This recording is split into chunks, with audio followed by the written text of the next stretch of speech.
1984 ਦੇ ਸਿੱਖ ਕਤਲੇਆਮ ਨੂੰ ਲੈ ਕੇ ਕੇਂਦਰੀ ਗ੍ਰਹਿ ਮੰਤਰੀ ਅਮਿਤ ਸ਼ਾਹ ਨੇ ਵੱਡਾ ਬਿਆਨ ਦਿੱਤਾ ਹੈ। ਅਮਿਤ ਸ਼ਾਹ ਨੇ ਕਿਹਾ ਕਿ 1984 ਵਿੱਚ ਰਾਜਨੀਤਿਕ ਇਸ਼ਾਰਿਆਂ ਉੱਤੇ ਕਤਲ ਕੀਤੇ ਗਏ ਸਨ, ਜਿਨ੍ਹਾਂ ਨੂੰ ਕੋਈ ਵੀ ਭੁਲਾ ਨਹੀਂ ਸਕਦਾ। उन्हें कहा कि 2014 तो बाद इन्हां मामलों में सजावां का दौर शुरू होया।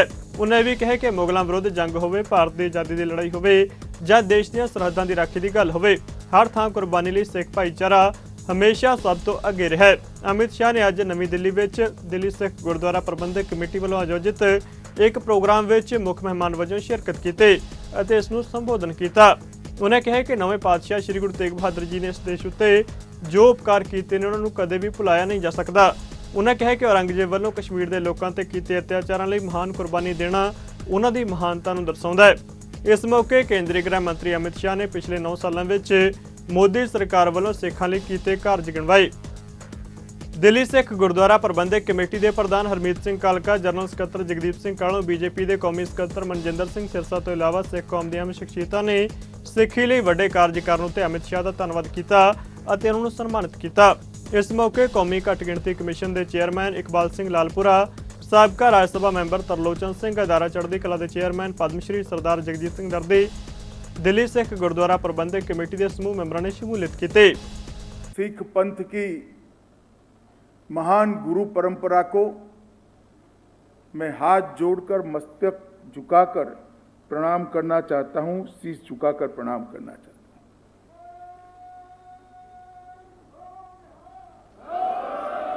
शायद ही कोई पंथ होगा जिसकी गुरु परंपरा में 10 पीढ़ी तक आक्रांताओं के सामने, अन्याय के खिलाफ, बर्बरता के खिलाफ संघर्ष करने की और बलिदान करने की परंपरा इतनी लंबी और बड़ी होगी। दुनिया के इतिहास का मेरा अध्ययन है, दुनिया में कोई जोड़ नहीं है। सिख गुरुओं ने मानवता के लिए और देश के लिए जो बलिदान दिया है, इसकी कोई जोड़ दुनिया में नहीं मिल सकती है।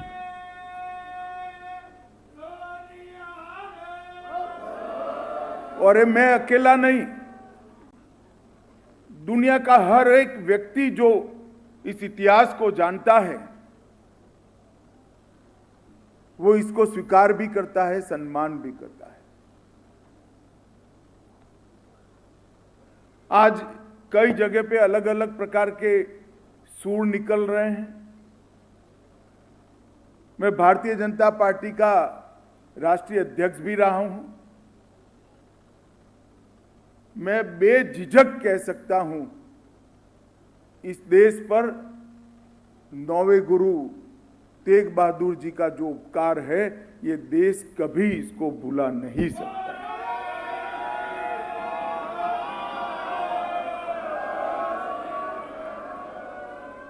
कश्मीर में अत्याचार के खिलाफ कश्मीरी पंडित भाइयों की अर्ज सुनकर सत्ता में अंध बने हुए औरंगजेब के खिलाफ पैदल चलकर यहां आना और अपना सर्वोच्च बलिदान देना, ये कोई और नहीं कर सकता, केवल और केवल गुरु तेग बहादुर जी ही कर सकते।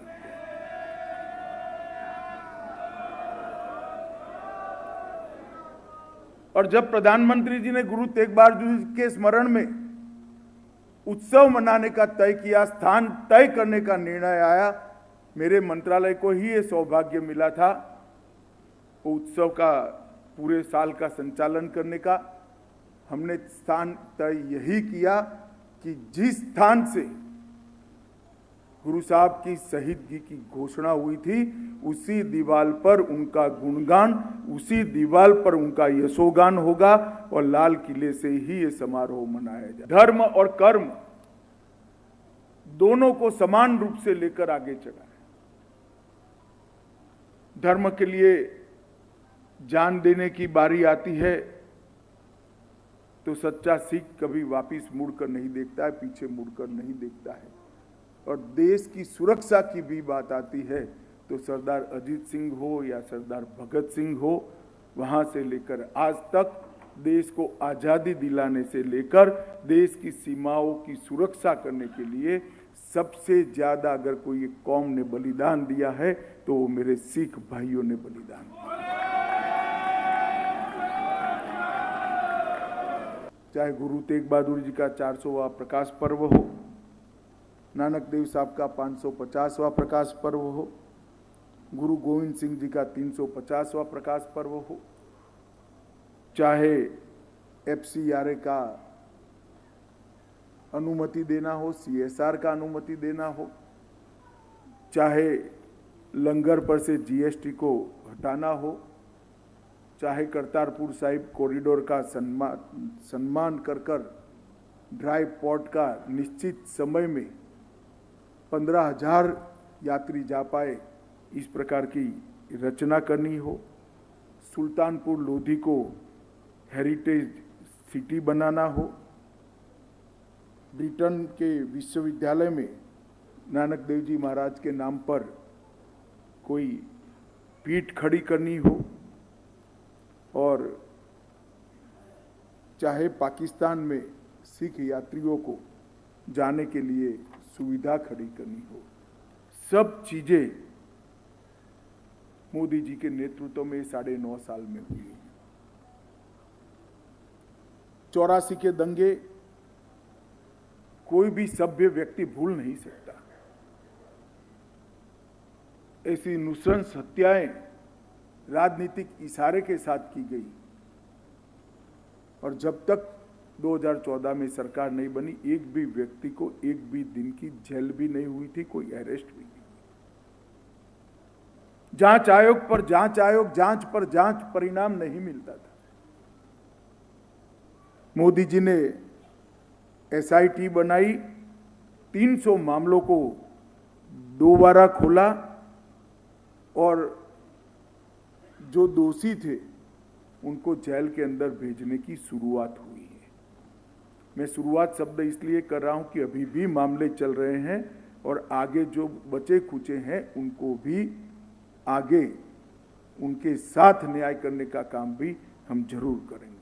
ਜਿਹੜਾ ਸਤਿਕਾਰ ਗੁਰੂ ਘਰ ਦੇ ਪ੍ਰਤੀ, ਜਿਹੜਾ ਸਤਿਕਾਰ ਗੁਰੂ ਪੰਥ ਪ੍ਰਤੀ ਇਸ ਸਰਕਾਰ ਦਾ ਰਿਹਾ, ਇਹ ਅੱਜ ਤੋਂ ਪਹਿਲਾਂ ਕਿਸੇ ਸਰਕਾਰ ਨੇ ਸਾਡੇ ਨਾਲ ਇੰਨੇ ਸਨੇਹ ਦੇ ਨਾਲ ਗੱਲ ਨਹੀਂ ਕੀਤੀ।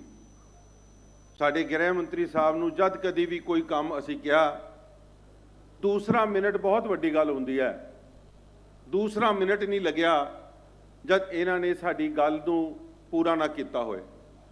मैं समझदा कि गुरुद्वारा प्रबंधक कमेटी दियां जिहड़ी जिम्मेवारियां ने कि सिख कौम दी, सिख पंथ दी आवाज़ देश तक पहुँचानी, और देश का सब तो वड्डा माध्यम देश की सरकार हुंदी है।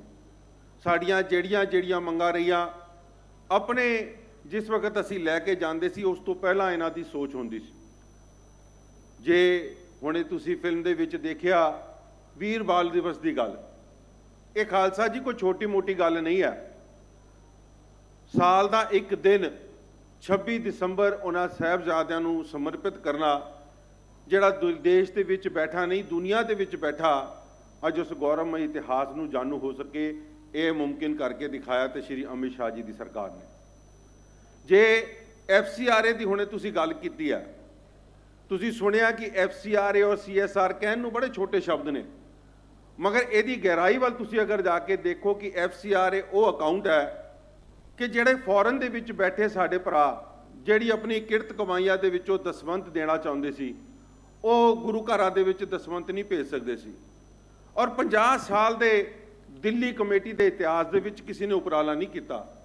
मैनूं खुशी है कि साडी कमेटी उस वक्त प्रधानगी सरदार मनजिंदर सिंह सिरसा कर रहे सन। दास जनरल सकत्तर के रूप दे विच गृह मंत्री साहब नूं मिले और एक गल कीती कि जिहड़े साडे विद्यक अदारे ने, जिहड़े साडे हॉस्पिटल्स ने, इन्हां दे विच दसवंत की बहुत वड्डी लोड़ है, और ये मुमकिन तां ही हो सकता है जे सानूं FCRA और CSR अकाउंट जिहड़े ने कंपनीज़ दियां सोशल रिस्पोंसिबिलिटीज़ होंदियां कॉरपोरेट्स दियां, उहदे अकाउंट सानूं खोल के दिते जाण। अज दुनिया भर दे विच बैठा हर वो सिख, हर गुरु नानक नाम लेवा वो अपना दसवंत गुरु घर दे विच भेजदा, और सिर्फ मुमकिन बना सके श्री अमित शाह जी। तुसीं ये देखो कि अज सिखां दा ਡੰਕਾ ਵੱਜਦਾ ਸੇਵਾ ਦੇ ਨਾਮ ਦੇ ਉੱਤੇ। ਮੈਡੀਕਲ ਦੀ ਸੇਵਾ ਹੋਵੇ, ਲੰਗਰ ਦੀ ਸੇਵਾ ਹੋਵੇ। ਅੱਜ ਦੁਨੀਆ ਦੇ ਵਿੱਚ ਇੱਕੋ ਇੱਕ ਹਸਪੀਟਲ ਜਿਹੜਾ ਫ੍ਰੀ ਡਾਇਲਿਸਿਸ ਕਰਦਾ, ਔਰ ਉਹ ਫ੍ਰੀ ਡਾਇਲਿਸਿਸ ਤਾਂ ਹੀ ਮੁਮਕਿਨ ਹੋ ਸਕੀ ਕਿ ਉਹਦੇ ਵਿੱਚ ਸੰਗਤਾਂ ਦਾ ਦਸਵੰਧ ਆ ਸਕਿਆ। ਸੋਸ਼ਲ ਕਾਮਨ ਜਿਹੜਾ ਸੋਸ਼ਲ ਰਿਸਪੌਂਸਿਬਿਲਿਟੀ ਕਰਕੇ, CSR ਅਕਾਊਂਟ ਜਿਹਨੂੰ ਕਹਿੰਦੇ ਆ, FCRA ਕਰਕੇ ਅੱਜ ਤਕਰੀਬਨ 55,000 MRI ਜਿਹੜੀਆਂ ਸਾਡੀਆਂ ਫ੍ਰੀ ਆਫ ਕਾਸਟ ਹੋ ਚੁੱਕੀਆਂ ਗੁਰਦੁਆਰਾ ਬੰਗਲਾ ਸਾਹਿਬ ਦੇ ਵਿੱਚ, ਦੁਨੀਆ ਦੇ ਵਿੱਚ ਜਿਹਦੀ ਕੋਈ ਦੂਜੀ ਮਿਸਾਲ ਨਹੀਂ ਹੈ। ਇਹ ਅਗਰ ਮੁਮਕਿਨ ਹੋਈ ਹੈ ਤੇ ਮੈਂ ਸਮਝਦਾ ਕਿ ਸ਼੍ਰੀ ਅਮਿਤ ਸ਼ਾਹ ਜੀ ਕਰਕੇ ਜਿਨ੍ਹਾਂ ਨੇ ਇਹ ਰਾਹ ਖੋਲ੍ਹੇ ਹੈ ਸਾਨੂੰ ਦਿੱਤੇ, ਔਰ ਜ਼ਰੂਰ ਇਹਦੇ ਵਿੱਚ ਸਭ ਤੋਂ ਵੱਡਾ ਜਿਹੜਾ ਸਹਿਯੋਗ ਹੈ ਸੰਗਤਾਂ ਦੇ ਦਸਵੰਧ ਦਾ, ਇਹਨੂੰ ਮੁਮਕਿਨ ਕਰਾਉਣਾ ਇਹ ਬੜੀ ਵੱਡੀ ਗੱਲ ਸੀ। ਔਰ ਸਾਡੀਆਂ ਸਰਕਾਰਾਂ ਜਿਹੜੀਆਂ ਸਾਡੀਆਂ ਕਮੇਟੀਆਂ ਪਹਿਲੇ ਰਹੀਆਂ, ਕਦੀ ਸਰਕਾਰਾਂ ਕੋਲੋਂ ਜਾ ਕੇ ਆਪਣੇ ਮੁਫਾਦ ਦੱਸੇ ਕਰਦੀਆਂ ਰਹੀਆਂ ਗੱਲਾਂ, ਮਗਰ ਕਦੀ ਉਹਨਾਂ ਨੇ ਇਸ ਪਾਸੇ ਧਿਆਨ ਨਹੀਂ ਦਿੱਤਾ। ਅੱਜ ਦੀ ਡੇਟ ਵਿੱਚ ਬਹੁਤ ਵੱਡਾ ਇੱਕ ਅਹਿਮ ਮੁੱਦਾ ਚੱਲ ਰਿਹਾ ਹੈ, ਔਰ ਸਾਡੇ ਵੀ ਕਈ ਪਰਿਵਾਰ ਬਾਹਰ ਵਸਦੇ ਨੇ। ਖਾਲਸਾ ਜੀ, ਤੁਸੀਂ ਆਪਣੇ ਧਿਆਨ ਵਿੱਚ ਰਹੋ, ਜੇ ਤੁਹਾਡਾ ਪਰਿਵਾਰ ਹੈ ਔਰ ਵੱਡਾ ਪਰਿਵਾਰ ਅਗਰ ਹੋ ਜਾਂਦਾ ਹੈ, ਔਰ ਉਸ ਪਰਿਵਾਰ ਦਾ ਬੱਚੇ ਦੀ ਅਗਰ ਸਾਂਝ ਕਿਸੇ ਇਹੋ ਜਿਹੇ ਲੋਕਾਂ ਦੇ ਨਾਲ ਹੋ ਜਾਂਦੀ ਹੈ ਜਿਹੜੇ ਘਰ ਦੇ ਟੁਕੜੇ ਕਰਨ ਦੇ ਉੱਤੇ ਆ ਜਾਣ, ਜਿਹੜੇ ਘਰ ਨੂੰ ਖਰਾਬ ਕਰਨ ਦੇ ਉੱਤੇ ਆ ਜਾਣ, ਤੇ ਤੁਸੀਂ ਵੀ ਉਹਦਾ ਕੰਨ ਫੜ ਕੇ ਉਹਨੂੰ ਝੜਕਦੇ ਹੋ ਕਿ ਤੂੰ ਇਹੋ ਜਿਹੇ ਲੋਕਾਂ ਦੇ ਨਾਲ ਸਾਂਝ ਨਹੀਂ ਪਾਣੀ, ਤੁਸੀਂ ਐਸੇ ਲੋਕਾਂ ਦਾ ਸਾਥ ਨਹੀਂ ਦੇਣਾ ਜਿਹੜੇ ਲੋਕ ਆਪਣੇ ਘਰ ਦੀਆਂ ਜਿਹੜੀਆਂ ਏਕਤਾ ਨੂੰ ਖਰਾਬ ਕਰਨ। ਤੇ ਸਾਡੇ ਦੇਸ਼ ਦੇ ਪ੍ਰਧਾਨ ਮੰਤਰੀ ਜੀ, ਸਾਡੇ ਦੇਸ਼ ਦੇ ਗ੍ਰਹਿ ਮੰਤਰੀ, ਜਿਨ੍ਹਾਂ ਦੀ ਜ਼ਿੰਮੇਵਾਰੀ ਬਣਦੀ ਹੈ ਇਸ ਦੇਸ਼ ਨੂੰ, ਇਸ ਘਰ ਨੂੰ ਸੰਭਾਲਣ ਦੀ, ਔਰ ਇਹਨਾਂ ਨੇ ਵੀ ਜਿਹੜਾ ਫੈਸਲਾ ਲਿਆ, ਅਸੀਂ ਹਮੇਸ਼ਾ ਇਹਨਾਂ ਦੇ ਨਾਲ ਖਲੋਤੇ ਹਾਂ ਕਿ ਆਪਣੇ ਘਰ ਦੀ ਏਕਤਾ ਅਖੰਡਤਾ ਦੇ ਉੱਤੇ ਅਗਰ ਕੋਈ ਵੀ ਆਂਚ ਲੈ ਕੇ ਆਏਗਾ, ਅਸੀਂ ਉਹਦੇ ਨਾਲ ਖੜੇ ਹੋਵਾਂਗੇ। ਜੇ ਸੰਗਤ ਜੀ ਮੇਰੀ ਇਸ ਗੱਲ ਤੇ ਤੁਸੀਂ ਭਰੋਸਾ ਰੱਖਦੇ ਹੋ ਤੇ ਇੱਕ ਜਕਾਰੇ ਦੇ ਰੂਪ ਦੇ ਵਿੱਚ ਇਹਦੀ ਪ੍ਰਵਾਨਗੀ ਦਈਏ, ਔਰ ਅਸੀਂ ਦੱਸ ਸਕੀਏ ਆਪਣੇ ਗ੍ਰਹਿ ਮੰਤਰੀ ਸਾਹਿਬ ਨੂੰ ਕਿ ਸਮੁੱਚਾ ਸਿੱਖ ਪੰਥ ਤੁਹਾਡੇ ਇਸ ਫੈਸਲੇ ਦੇ ਨਾਲ ਖੜਾ ਹੈ। ਸਤਿ ਸ੍ਰੀ ਅਕਾਲ। ਸੋ ਮੈਂ ਅੱਜ ਇੱਥੇ ਆਏ ਹੋਏ ਕਿਉਂਕਿ ਦਿੱਲੀ ਦੀ ਸੰਸਥਾ ਦਿੱਲੀ ਸਿੱਖ ਗੁਰਦੁਆਰਾ ਪ੍ਰਬੰਧਕ ਕਮੇਟੀ ਦਿੱਲੀ ਦੇ 20 ਲੱਖ ਸਿੱਖਾਂ ਦੀ ਨੁਮਾਇੰਦਗੀ ਕਰਦੀ ਹੈ, ਉਹਨਾਂ ਵੱਲੋਂ ਜਿੱਥੇ ਦੇ ਸਾਡੇ ਗ੍ਰਹਿ ਮੰਤਰੀ ਸਾਹਿਬ ਦਾ ਜੀ ਆਇਆਂ ਕਰਦਾ, ਧੰਨਵਾਦ ਕਰਦਾ ਕਿ ਤੁਸੀਂ ਹਮੇਸ਼ਾ ਸਾਡੀਆਂ ਗੱਲਾਂ ਦੇ ਉੱਤੇ ਪਹਿਰਾ ਦਿੱਤਾ ਹੈ, ਸਾਡੀ ਗੱਲਾਂ ਨੂੰ ਮੰਨਿਆ, ਔਰ ਸਾਡੀਆਂ ਮੰਗਾਂ ਰੋਜ਼ ਦੇ ਰੋਜ਼ ਹੋਰ ਵੱਧਦੀਆਂ ਇਸ ਕਰਕੇ ਨੇ ਕਿਉਂਕਿ ਅਪੇਕਸ਼ਾ ਉਹਨਾਂ ਤੋਂ ਹੁੰਦੀ ਹੈ ਜਿਨ੍ਹਾਂ ਨੇ ਸਾਡੀਆਂ ਉਮੀਦਾਂ ਤੇ ਖਰੇ ਉਤਰੇ ਹੋਏ, ਜਿਨ੍ਹਾਂ ਨੇ ਸਾਡੀਆਂ ਬਾਂਹ ਫੜੀਆਂ ਹੋਏ, ਜਿਨ੍ਹਾਂ ਸਾਡੀ ਗੱਲ ਕੀਤੀ ਹੋਏ। ਆਏ ਹੋਏ ਤੁਹਾਡੇ ਸਾਰਿਆਂ ਦਾ ਜਿੱਥੇ ਧੰਨਵਾਦ ਕਰਦਾ, ਤਹਿ ਦਿਲੋਂ ਸ਼੍ਰੀ ਅਮਿਤ ਸ਼ਾਹ ਜੀ ਦਾ ਧੰਨਵਾਦ ਕਰਦਾ ਕਿ ਇਹਨਾਂ ਨੇ ਇੱਥੇ ਆ ਕੇ ਸਾਡੀ ਸੰਗਤਾਂ ਦਾ ਮਾਣ ਰੱਖਿਆ। ਅੱਜ ਦਾ ਇਹ ਸਮਾਗਮ ਦਿੱਲੀ ਸਿੱਖ ਗੁਰਦੁਆਰਾ ਪ੍ਰਬੰਧਕ ਕਮੇਟੀ ਵੱਲੋਂ ਦੇਸ਼ ਦੀ ਸਰਕਾਰ, ਦੇਸ਼ ਦੇ ਪ੍ਰਧਾਨ ਮੰਤਰੀ ਸ਼੍ਰੀ ਨਰਿੰਦਰ ਮੋਦੀ ਜੀ, ਦੇਸ਼ ਦੇ ਗ੍ਰਹਿ ਮੰਤਰੀ ਸ਼੍ਰੀ ਅਮਿਤ ਸ਼ਾਹ ਜੀ, ਉਹਨਾਂ ਨੇ ਪਿਛਲੇ 9 ਸਾਲਾਂ ਦੇ ਦੌਰਾਨ ਜਦੋਂ ਤੋਂ ਭਾਰਤੀ ਜਨਤਾ ਪਾਰਟੀ ਦੀ ਸਰਕਾਰ ਬਣੀ, ਇਸ ਸਮੇਂ ਦੇ ਦੌਰਾਨ ਜੋ ਸਿੱਖ ਪੰਥ ਦੀਆਂ, ਸਿੱਖ ਕੌਮ ਦੀਆਂ ਲੰਬੇ ਸਮੇਂ ਤੋਂ ਬਹੁਤ ਸਾਰੀਆਂ ਮੰਗਾਂ ਸਨ। ਪਿਛਲੇ ਕਰੀਬ 75 ਸਾਲ ਤੋਂ ਐਸੇ ਮਸਲੇ ਸਨ ਜਿਹੜੇ ਹੱਲ ਨਹੀਂ ਹੋਏ ਸਨ। ਜਦੋਂ ਤੋਂ ਦੇਸ਼ ਆਜ਼ਾਦ ਹੋਇਆ ਸੀ, ਸਿੱਖ ਅਰਦਾਸਾਂ ਕਰਦੇ ਸਨ। ਪਿਛਲੇ ਸਮੇਂ ਦੇ ਦੌਰਾਨ ਜੋ ਭਾਰਤ ਸਰਕਾਰ ਵੱਲੋਂ ਦੇਸ਼ ਦੇ ਪ੍ਰਧਾਨ ਮੰਤਰੀ ਸ਼੍ਰੀ ਨਰਿੰਦਰ ਮੋਦੀ ਜੀ ਵੱਲੋਂ ਜੋ ਫੈਸਲੇ ਲਏ ਗਏ, ਉਹਨਾਂ ਵੱਲੋਂ ਭਾਰਤ ਦੀ ਸਰਕਾਰ ਵੱਲੋਂ ਦੇਸ਼ ਦੇ ਗ੍ਰਹਿ ਮੰਤਰੀ ਸ਼੍ਰੀ ਅਮਿਤ ਸ਼ਾਹ ਜੀ ਵੱਲੋਂ ਸਿੱਖ ਪੰਥ ਲਈ ਜੋ ਕਾਰਜ ਕੀਤੇ ਗਏ, ਉਹਨਾਂ ਦੀ ਸਰਾਹਨਾ ਕਰਦੇ ਹੋਏ आज श्री अमित शाह जी का सन्मान समारोह रखा गया है, फैलिसिटेशन प्रोग्राम, जिस विच दिल्ली के हर इलाके तो आप संगतां ਬੜੇ ਹੀ ਉਤਸ਼ਾਹ ਦੇ ਨਾਲ ਪਹੁੰਚੀਆਂ ਹੋ। ਦਿੱਲੀ ਸਿੱਖ ਗੁਰਦੁਆਰਾ ਪ੍ਰਬੰਧਕ ਕਮੇਟੀ ਵੱਲੋਂ, ਸਮੂਹ ਮੈਂਬਰ ਸਾਹਿਬਾਨ ਵੱਲੋਂ, ਦਾਸ ਆਏ ਹੋਏ ਸਾਰੇ ਹੀ ਪਤਵੰਤੇ ਸੱਜਣਾ ਦਾ, ਸਾਰੇ ਡਿਗਨਿਟਰੀਜ਼ ਔਰ ਮਹਾਪੁਰਸ਼, ਅਲੱਗ-ਅਲੱਗ ਜਥੇਬੰਦੀਆਂ ਦੇ ਮੁਖੀ, ਉਹਨਾਂ ਸਾਰਿਆਂ ਦਾ ਤਹਿ ਦਿਲ ਤੋਂ ਧੰਨਵਾਦ ਕਰਦੇ ਹਾਂ। ਅਸੀਂ ਮਨਾਉਂਦੇ ਹਾਂ ਸਾਹਿਬਜ਼ਾਦਿਆਂ ਦਾ ਦਿਨ, ਗੁਰੂ ਤੇਗ ਬਹਾਦਰ ਦੀ ਸ਼ਹਾਦਤ। ਕਦੇ ਯਾਦ ਕਰਦੇ ਹੋ ਜ਼ਾਲਮ ਕੌਣ ਸੀ? ਜ਼ਾਲਮ ਸੀ ਔਰੰਗਜ਼ੇਬ। ਔਰ ਔਰੰਗਜ਼ੇਬ ਦਿੱਲੀ ਦੀ ਹਿੱਕ ਤੇ ਬੈਠਾ ਸੀ। ਔਰੰਗਜ਼ੇਬ ਰੋਡ ਦਾ ਨਾਮ ਮਿਟਾਉਣ ਵਾਲਾ ਕੌਣ ਹੈ? ਅਮਿਤ ਸ਼ਾਹ ਬੈਠਾ। ਕਦੀ ਸੋਚਿਆ ਇਸ ਗੱਲ ਨੂੰ ਕਿ ਇਹ ਸਰਕਾਰ ਆਈ ਤੇ ਔਰੰਗਜ਼ੇਬ ਰੋਡ ਨਾਮ ਮਿਟ ਕੇ ਅਬਦੁਲ ਕਲਾਮ ਰੋਡ ਬਣਿਆ? ਇਹ ਹੈ ਸਾਡੀ ਅਸਲ ਕੰਮ। ਧੰਨਵਾਦ ਕਰਨ ਦੀ ਲੋੜ ਕਿ ਤੁਹਾਡਾ ਧੰਨਵਾਦ। औरंगाबाद शहर है नंदेड़ के नेड़े, ਉਹਦਾ शहर का नाम मिटाता गया। ये है साड़ी 300 साल की लड़ाई कि औरंगजेब का खुरा खोज मिटाया जाए। किने मिटाया? होम मिनिस्टर की सरकार। सो मैं तो असल धन्यवाद तुहाडा ये है। दूसरा, सारे दिल्ली के सिख रोज़ रोचते हैं असीं अंपलायमेंट अनएंपलायमेंट, ये बड़ा वड्डा इशू है। अमित शाह जी तुसीं एक बड़ी वड्डी सेवा की, बहुत वड्डी सेवा। खालसा जी सारे सुन लो कि असीं कहने जी पंजाबी से लैंग्वेज पंजाबी च होंदा कुछ नहीं। हिंदुस्तान के 2 एग्जामिनेशन जी ते नीट, एक हैगा इंजीनियरिंग लई, एक हैगा मैडिकल लई। वो दोनों इम्तिहान पंजाबी लैंग्वेज करन दा फैसला इन्हां ने कीता। तो ये मौका सरसा जी कमेटी की मैं धन्यवाद करदा कि अजे सारे सिखां नूं ये सुनन दा मौका मिल रहा। इस तो अगे खालसा जी सुनो, अमित शाह जी होम मिनिस्टर हैं, इन्होंने अंडर सारे इंडिया की पुलिस है, BSF CRP सारियां, इन्हों का लेटेस्ट आर्डर कीजिए। उन्होंने एग्जाम होता एंट्री का, उन्होंने क्लास 4 कहते हैं। पहली बार उस एग्जाम पंजाबी च देने का फैसला इन्होंने किया। हुण ये जिन्नियां पैरा मिलिटरी सर्विसिज उन्हों की एंट्री की जो एग्जाम है वो हुण पंजाबी लैंग्वेज भी हो सकता। ये है असल सेवा। बहुत धन्यवाद है पहला तो देश के गृह मंत्री श्री अमित शाह जी का, जो उन्होंने सिख पंथ नाल नेड़ता वो तुसीं हुणे एक वीडियो राहीं देखी। सरदार त्रिलोचन सिंह जी ने तुहानूं वो गल्लां दस्सियां ने, शायद जिहड़ियां मैं माफ़ करना साडे सारिਆਂ चों किसी के ध्यान 'ਚ गल्लां नहीं हैगियां। अमित शाह जी जो देश लई तुसीं देश के प्रधानमंत्री मोदी जी ने कीता है, वो सही मायने 'ਚ गल है कि तुसीं लोगों तक पहुँचा नहीं सके। मैं जदों इन्हां दा 9 साल के काम देखदा है, जिस तरीके के काम होए ने, मैं समझदा कि साडी खुद की कम्यूनिटी के लीडर साहिबानां नूं भी उहदी 1% जानकारी नहीं। मैं तुहानूं अज स्टेज तो 2-3 ऐसियां गल्लां दसूं, तुसीं हैरान होगे। मैं बहुत सारियां गल्लां दसदा रहिंदा है कि इस तरीके देश अंदर पहली बार मोदी जी ने आके गुरु गोबिंद सिंह पातशाह जी का 350 साला शानो शौकत नाल पूरा शानो मान नाल मनाउण दा कीता। गुरु गोबिंद सिंह पातशाह जी के नाल गुरु तेग बहादुर का 400 साला लाल किले ते मनाउणा कीता। गुरु नानक देव पातशाह जी का 550 साला पूरी दुनिया च मनाया। पहली बार आया अंबैसियां के अंदर गवर्नर हाउस अंदर मनाउणा कीता।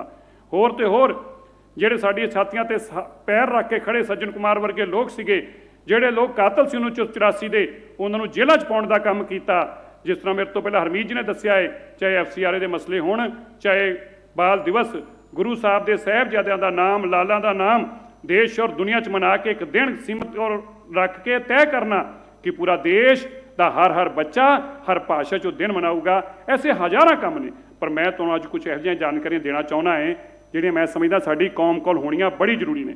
अमित शाह जी तुहाडे हुंदियां सुन के तुसीं हैरान हो गए।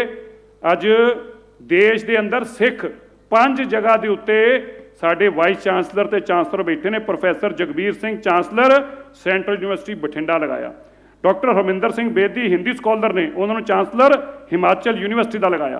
प्रोफैसर गुरमीत सिंह जी नूं पांडोचरी च तुसीं देखो, पांडोचरी के अंदर भी सिक्खी का नाम गुंजे, उत्थे उन्होंने भेजा। NS कलसी जिहड़ा साडा नैशनल वोकेशनल एजुकेशन काउंसिल आ, उहदा चेयरमैन एक साबत सूरत सिख NS कलसी नूं लगाउणा कीता। और आप देखो, तुसीं सुन के हैरान हो गए, देश ने एक पॉलिसी बनाई कि जिन्नियां देश दियां ਕਾਲਜ ਦੇ ਪ੍ਰੋਫੈਸਰ ਨੇ ਉਹਨਾਂ ਦੀ ਇੱਕ ਹਾਇਰ ਐਜੂਕੇਸ਼ਨ ਦੀ ਟ੍ਰੇਨਿੰਗ ਦਿੱਤੀ ਜਾਵੇ। ਔਰ ਭਾਰਤ ਦੀ ਸਰਕਾਰ ਨੇ ਕੀ ਤੈਅ ਕੀਤਾ, ਉਹ ਟ੍ਰੇਨਿੰਗ ਗੁਰੂ ਤੇਗ ਬਹਾਦਰ ਸਾਹਿਬ ਜੀ ਦੇ ਖਾਲਸਾ ਕਾਲਜ ਅੰਦਰ ਦਿੱਤੀ ਜਾਵੇ।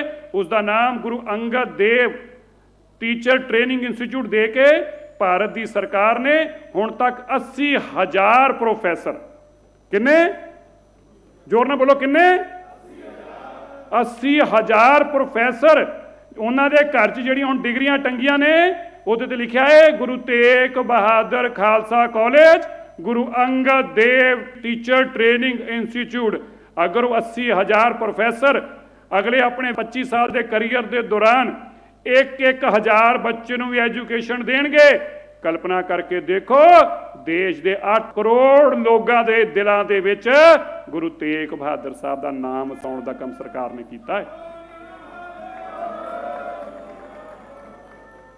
ਸਰਕਾਰ ਨੇ ਤੈਅ ਕੀਤਾ, ਜਿਹੜੀ ਨਵੀਂ ਲੇਟੈਸਟ ਐਜੂਕੇਸ਼ਨ ਪਾਲਿਸੀ ਆਈ ਆ, ਅਮਿਤ ਸ਼ਾਹ ਜੀ ਇਹਦੇ ਅੰਦਰ ਤੁਹਾਡੀ ਸਰਕਾਰ ਨੇ ਕਿੰਨਾ ਵੱਡਾ ਕੰਮ ਦਿੱਤਾ ਹੈ। ਦੇਸ਼ ਅੰਦਰ ਕੇਵਲ 2 ਕਾਲਜਿਸ ਨੂੰ ਇਹ ਤੈਅ ਕੀਤਾ ਕਿ ਸਾਰੀ ਟ੍ਰੇਨਿੰਗ ਇੰਸਟੀਚਿਊਟ ਉਹਨਾਂ ਕੋਲ ਹੋਊਗੀ। ਉਹਦੇ 'ਚ ਵੀ ਕਿਹਨੂੰ ਦਿੱਤਾ, ਇੱਕ ਹੰਸਰਾਜ ਨੂੰ ਤੇ ਪੂਰੇ ਦੇਸ਼ ਅੰਦਰ ਦੂਸਰਾ ਗੁਰੂ ਤੇਗ ਬਹਾਦਰ ਖਾਲਸਾ ਕਾਲਜ ਨੂੰ। ਇਹ ਫੈਸਲੇ ਕਰਦੇ ਨੇ ਗ੍ਰਹਿ ਮੰਤਰਾਲਾ, ਇਹਨਾਂ ਦਾ ਹੈ। ਗ੍ਰਹਿ ਮੰਤਰੀ ਜੀ ਪਹਿਲੀ ਵਾਰ ਹੋਇਆ ਜਿਹੜੇ ਤੁਸੀਂ ਨੈਸ਼ਨਲ ਅਵਾਰਡ ਦਿੰਦੇ ਜੇ, ਸਿੱਖਾਂ ਨੂੰ ਲਾਈਨ ਲਗਾ ਕੇ ਸਿੱਖੀ ਵਾਸਤੇ ਕੀਤੀਆਂ ਸੇਵਾਵਾਂ ਸਾਨੂੰ ਲੋਕਾਂ ਨੇ ਜ਼ਬਰ ਦੇ ਖਿਲਾਫ ਲੜਦਿਆਂ ਦੇਖਿਆ ਹੈ। ਭਾਵੇਂ ਔਰੰਗਜ਼ੇਬ ਹੋਵੇ, ਭਾਵੇਂ ਜ਼ਕਰੀਆ ਖਾਨ ਹੋਵੇ, ਸਾਨੂੰ ਗੋਰਿਆਂ ਦੇ ਨਾਲ ਵੀ ਲੜਦਿਆਂ ਦੇਖਿਆ ਹੈ, ਸਾਨੂੰ ਕੌਮ ਨੂੰ ਬਾਰਡਰਾਂ ਤੇ ਲੜਦਿਆਂ ਵੀ ਸਾਰੀ ਦੁਨੀਆ ਨੇ ਦੇਖਿਆ ਹੈ। ਪਰ ਕੋਵਿਡ ਦੇ ਦੌਰਾਨ ਜੋ ਲੇਟੈਸਟ ਇਸ ਵੇਲੇ ਦੀ ਮਹਾਮਾਰੀ ਆ, ਦੁਨੀਆ ਦਾ ਸਭ ਤੋਂ ਵੱਡਾ ਚੈਲੰਜ ਸੀਗਾ, ਉਸ ਵੇਲੇ ਸਿੱਖਾਂ ਨੇ ਜਿਹੜੀ ਮਹਾਨ ਸੇਵਾ ਕੀਤੀ। ਇਹ ਦੇਸ਼ ਦੇ ਗ੍ਰਹਿ ਮੰਤਰੀ ਅਮਿਤ ਸ਼ਾਹ ਜੀ ਤੁਹਾਡੇ ਸਾਹਮਣੇ ਬੈਠੇ ਆ। ਭਾਰਤ ਦੇ ਗ੍ਰਹਿ ਮੰਤਰੀ ਵੱਲੋਂ ਦਿੱਲੀ ਪੁਲਿਸ ਬੰਗਲਾ ਸਾਹਿਬ ਦੀ ਪਰਿਕਰਮਾ ਕਰਕੇ ਗਈ ਔਰ ਸਿੱਖਾਂ ਨੂੰ, ਗੁਰੂ ਸਾਹਿਬ ਨੂੰ ਸਜਦਾ ਭੇਂਟ ਕਰਨ ਦਾ ਕੰਮ ਭਾਰਤ ਦੀ ਸਰਕਾਰ ਨੇ ਕੀਤਾ ਹੈ। ਅਮਿਤ ਸ਼ਾਹ ਜੀ ਦੁਨੀਆ ਦੇ ਜਿਹੜੇ ਫਾਈਬਰ ਆਪਟਿਕਸ ਦੇ ਫਾਦਰ ਹੋਏ ਨੇ, ਜਿਹੜੇ ਫਾਈਬਰ ਆਪਟਿਕਸ ਨੂੰ ਦੁਨੀਆ 'ਚ ਲੈ ਕੇ ਆਏ ਨੇ, ਸਰਦਾਰ ਨਰਿੰਦਰ ਸਿੰਘ ਕੰਪਾਨੀ, ਪਰ ਗ੍ਰਹਿ ਮੰਤਰੀ ਜੀ ਉਹਨਾਂ ਨੂੰ ਕਿਸੇ ਨੇ ਨਹੀਂ ਪੁੱਛਿਆ। ਉਹਨਾਂ ਦਾ ਨਾਮ ਦੁਨੀਆ 'ਚ ਸਭ ਤੋਂ ਉੱਚਾ ਨਾਮ ਸੀਗਾ ਔਰ ਉਹਨਾਂ ਨੂੰ ਪੀਸ ਅਵਾਰਡ ਤੱਕ ਤੋਂ ਨਾਮ ਗਿਆ ਸੀ, ਉਹ ਇਸ ਦੌਰਾਨ ਐਕਸਪਾਇਰ ਹੋ ਗਏ। ਪਰ ਭਾਰਤ ਦੇ ਪ੍ਰਧਾਨ ਮੰਤਰੀ ਨੇ ਡਾਕਟਰ ਨਰਿੰਦਰ ਸਿੰਘ ਕੰਪਾਨੀ ਨੂੰ ਮਰਨ ਉਪਰੰਤ ਵੀ ਦੁਨੀਆ ਦੇਸ਼ ਦਾ ਸਭ ਤੋਂ ਵੱਡਾ ਸਤਿਕਾਰ ਪਦਮ ਵਿਭੂਸ਼ਣ ਦੇਣ ਦਾ ਕੰਮ ਆ ਤੁਹਾਡੇ ਸਾਹਮਣੇ ਬੈਠੇ ਅਮਿਤ ਸ਼ਾਹ ਜੀ ਨੇ ਦਿੱਤਾ ਹੈ। ਸਰਦਾਰ ਤਰਲੋਚਨ ਸਿੰਘ ਜੀ ਬੈਠੇ ਆ, ਸਾਡੇ ਨੌਜਵਾਨ ਸਾਥੀ ਆ, ਸਾਡੀ ਉਮਰਾਂ ਜ਼ਿਆਦੀਆਂ ਨੇ, ਸਾਡੇ ਤੋਂ ਯੰਗ ਆ, ਪਰਮਾਤਮਾ ਨੂੰ ਹੋਰ ਲੰਬੀ ਉਮਰ ਦੇਵੇ। ਇਹਨਾਂ ਨੂੰ ਵੀ ਪਦਮ ਵਿਭੂਸ਼ਣ ਦੇਣ ਦਾ ਕੰਮ ਇਸੇ ਸਰਕਾਰ ਨੇ ਸਿੱਖਾਂ ਨੂੰ ਮਾਣ ਦਿੱਤਾ ਹੈ। ਜਤਿੰਦਰ ਸਿੰਘ ਸ਼ੰਟੀ ਸਾਡਾ ਸਾਥੀ ਆ, ਉਹਨੂੰ ਵੀ ਲਾਸ਼ਾਂ ਦੀ ਸੇਵਾ ਉਹਨੇ ਕੀਤੀ, ਪਰ ਸਿੱਖੀ ਨੂੰ ਪਛਾਣਨ ਦਾ ਕੰਮ ਦੇਸ਼ ਦੇ ਗ੍ਰਹਿ ਮੰਤਰੀ ਜੀ ਨੇ ਕੀਤਾ ਹੈ। ਰਤਨ ਸਿੰਘ ਜੱਗੀ ਇੰਨੇ ਵੱਡੇ ਔਥਰ ਹੋਏ ਨੇ, ਪਰ ਸਿੱਖਾਂ ਨੂੰ ਇਹ ਇੰਨਾ ਮਾਣ ਦੇਣ ਦਾ ਕੰਮ ਪਦਮ ਸ਼੍ਰੀ ਦੇ ਕੇ ਇਹ ਗ੍ਰਹਿ ਮੰਤਰੀ ਜੀ ਨੇ ਕੀਤਾ ਹੈ। ਹਰਮਿੰਦਰ ਸਿੰਘ ਜੀ ਬੇਦੀ ਸਾਹਿਬ ਜਿਹੜੇ ਪ੍ਰੋਫੈਸਰ ਸਾਹਿਬ ਨੂੰ, ਉਹਨਾਂ ਨੂੰ ਕੰਮ ਦੇਣ ਦਾ ਕਿੰਨੇ ਦਿੱਤਾ ਹੈ, ਦੇਸ਼ ਦੇ ਗ੍ਰਹਿ ਮੰਤਰੀ ਜੀ ਨੇ ਉਹਨਾਂ ਨੂੰ ਅਵਾਰਡ ਦਿੱਤਾ ਹੈ। ਸਭ ਤੋਂ ਵੱਡੇ ਦਰਦੀ ਸਾਹਿਬ ਇੱਥੇ ਬੈਠੇ ਸਾਡੇ ਸੀਨੀਅਰ ਜਰਨਲਿਸਟ ਨੇ, ਇਹਨਾਂ ਨੂੰ ਪਦਮ ਸ਼੍ਰੀ ਦੇਣ ਦਾ ਕੰਮ ਕਿਹਨੇ ਕੀਤਾ ਹੈ, ਦੇਸ਼ ਦੇ ਗ੍ਰਹਿ ਮੰਤਰੀ ਜੀ ਨੇ ਕੀਤਾ ਹੈ। ਆ ਗੁਰਚਰਨ ਸਿੰਘ ਜੀ ਸਾਡੇ ਕ੍ਰਿਕਟ ਦੇ ਕੋਚ ਨੇ, ਇੰਨੀ ਕ੍ਰਿਕਟ ਸਾਡੀ ਦੇਣ ਆ, ਪਰ ਉਹਨਾਂ ਨੂੰ ਅਵਾਰਡ ਦੇਣ ਦਾ ਕੰਮ ਇਹ ਦੇਸ਼ ਦੇ ਗ੍ਰਹਿ ਮੰਤਰੀ ਅਮਿਤ ਸ਼ਾਹ ਜੀ ਨੇ ਕੀਤਾ।